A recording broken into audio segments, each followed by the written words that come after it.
Questions of you. Before I get to the questions, I just have to say that I've been doing South by for a long time. I've seen a lot of movies here in this theater. I have never once experienced an audience that insane reacting to a horror movie like that.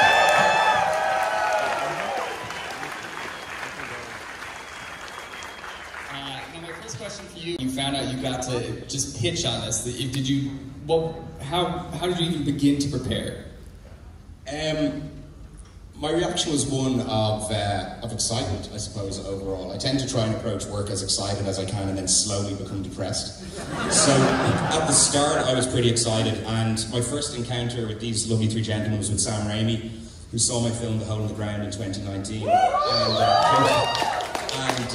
And we went out for sushi, and I fucking hate raw fish. So I'm like, oh shit, I'm here with Sam, and I can't eat anything. And then I think you kind of noticed and brought out a little bit of cooked food, which was eel, cooked eel, of all the things. I don't eat shit that's my name backwards, that's a rule.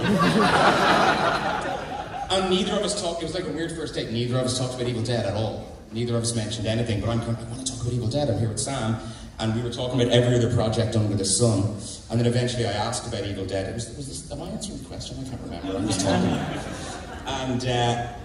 And then we started to talk, and I was super excited, and Sam, I remember it sticks in my head, he really appreciated the accuracy of my filmmaking and thought that that would really apply to this world. And then getting started into it, you know, I've said it in interviews, both three guys backed the vision that I had for the film early on, which gives you a lot of confidence as a filmmaker to put your head down, and I'm still not sure if I'm answering the question, but I've used words, they sound somewhat linked.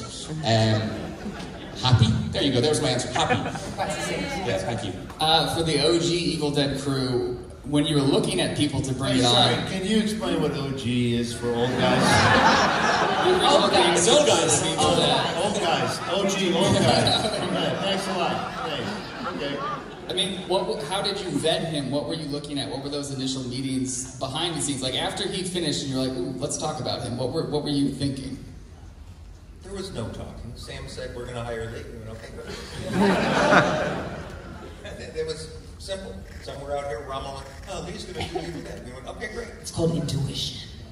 It was actually kind of a little bit like that, because I went and met the guys a second time, and I went in and said, so like there's a building and there's a family and there's deadites, and then I left and my agents rang me and were like, you're doing Evil Dead, and I was like, that's how easy this is? But no, it was, they were super supportive from the start. We kind of met each other in kind of relays over time, and I'm answering their question. I'm just fucking excited about this. Now for your incredible leads,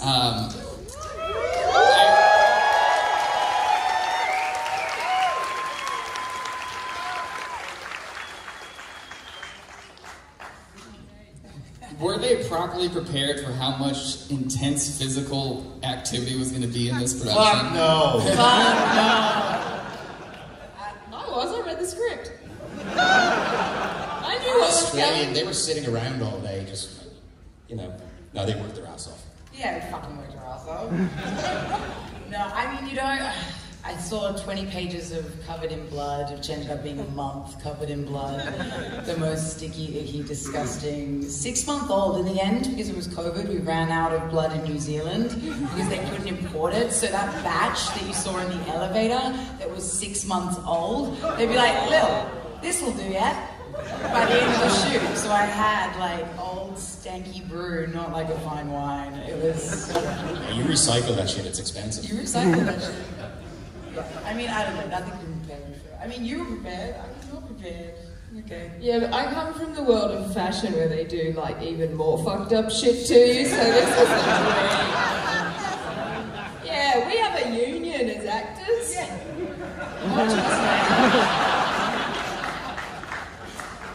I get to clock out. Was there anything in the script that you read and you're like, well, surely this is going to get rewritten? Like, you can't pull this off. We're not going to do this. There's one line, which is my favorite line of the movie, which I know we talked about and you weren't sure, and I was like, just do it, it'll be great. And you trusted me and I appreciate that, which is the titty-sucking parasites line. we got to get that on a t-shirt, right? Let's base that line on a t-shirt. That's what happened. But technically, no, like, one of the great things about working with the guys is their wealth of experience making horror movies. And if anything, they were always pushing for more. There was never any sense of, hey, peel back. And I think in making an Evil Dead movie, you have to put it right into 5th gear. like immediately, first to fifth, and kind of go. So there was nothing we really cut out aggressively. I can't remember anyway. He's having a moment. But even, not counting the edit, but in production, on the production side, were there gags, were there setups that you were afraid you weren't actually going to deliver on, and then when you saw the dailies, you were like, holy fucking shit? I mean, did you see the monster? We like to call that, by the way, everybody, the Marauder, just so everybody knows. The Marauder. We held the elevator scene over Lee's head to try and get the schedule to work. What's that? This movie fucking sucks. He's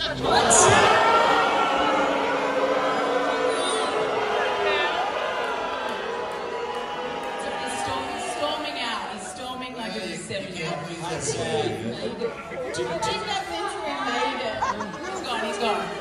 He's gone. Everyone, he's gone. I got a TikTok clip. I think someone got possessed during the movie. I think that's what happened. Yeah. What are you doing here? Get the fuck out of here.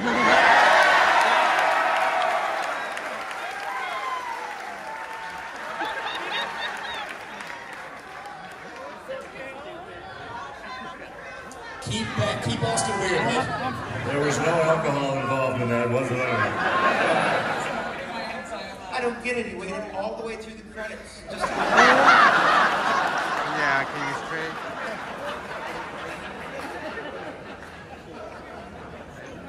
Alright, well that asshole aside, I think we can all agree that this movie actually really fucking rules.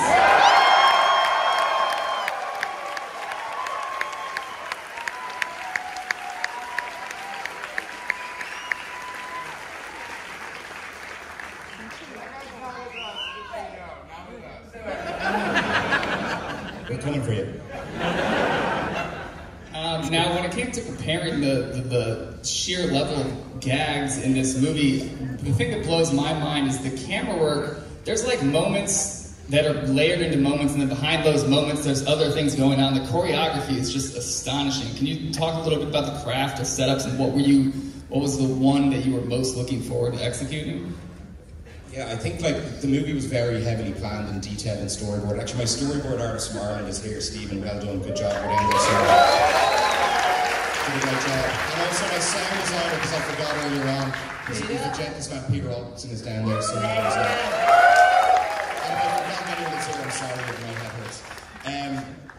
But yeah, I think I was looking for. I loved Stephanie the most. That was the thing.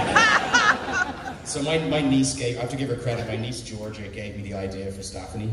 And doing that set piece was really, really fun. And actually throughout the movie, all the set pieces, there's no one fix for anything. That's the kind of really crazy thing when you do these practical effects. It's not like, here's Stephanie and here's the rig and this is how we do it. We need like 6 different rigs to actually get all the different angles, all the shots. And Gabby, who played Bridget, was like a hero at that. And when the movie's out and out there, I've got some cool behind-the-scenes stuff we can hopefully share and show people how all this worked. But the Stephanie thing was amazing. Like, obviously, the leg Queenie moment was something quite special as well.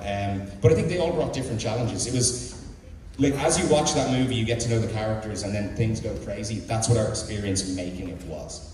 Because we started out and we were like, we're all happy families and let's meet each other, and oh, Beth's back. And chronological order. And it was shot in chronological order, and then it just got really, really hardcore. Yeah. And just keeping that focus on the detail all the time. But we planned it really, really heavily. We had a long prep, and you guys know you can't make an Evil Dead movie without prepping the hell out of it. Yeah. You can, but it's so.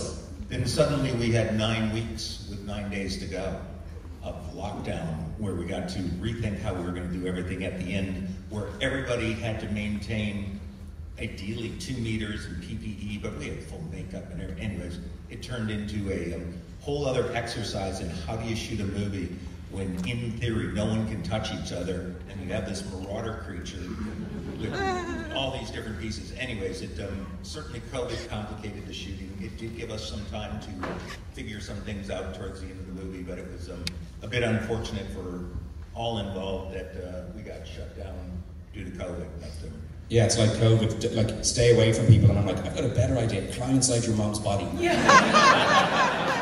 Why don't we do that? Maybe that's the cure.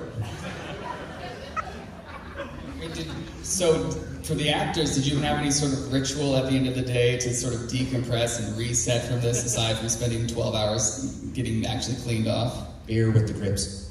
Beer with the Oh yeah, we had lots of Friday beers. Why don't you do them on a Friday?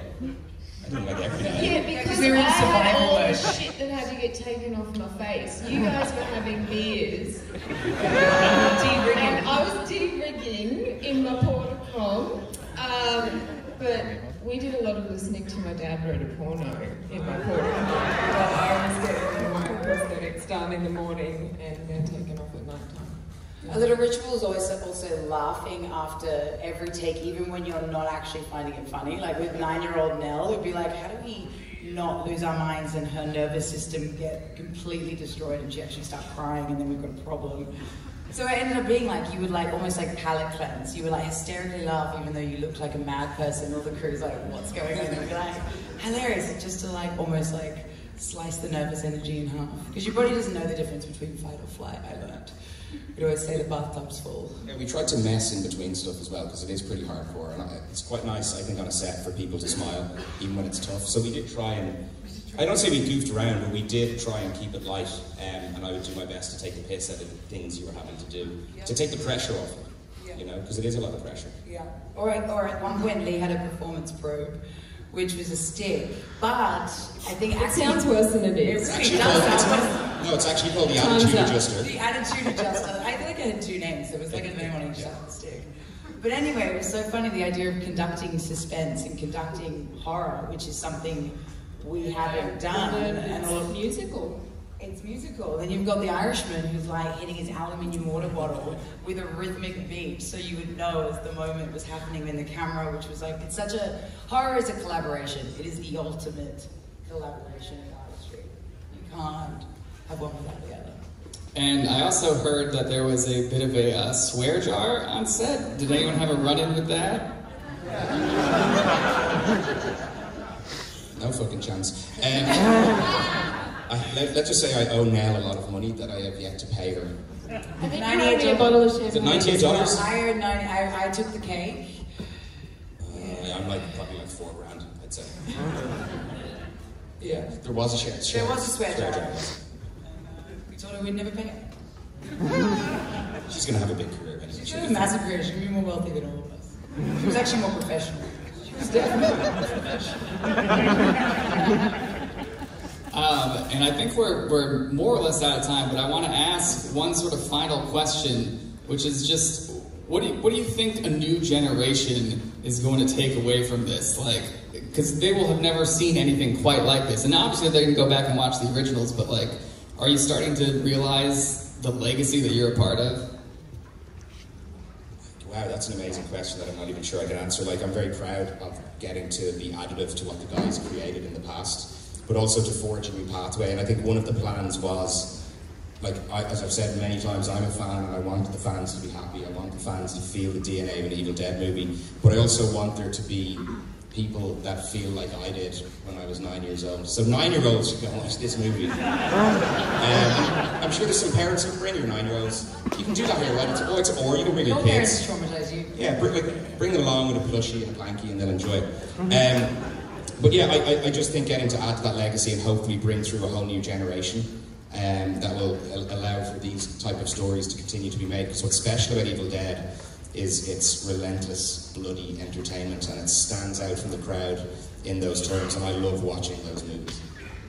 Awesome. Well, thank you guys very much, and please give it up for Evil Dead.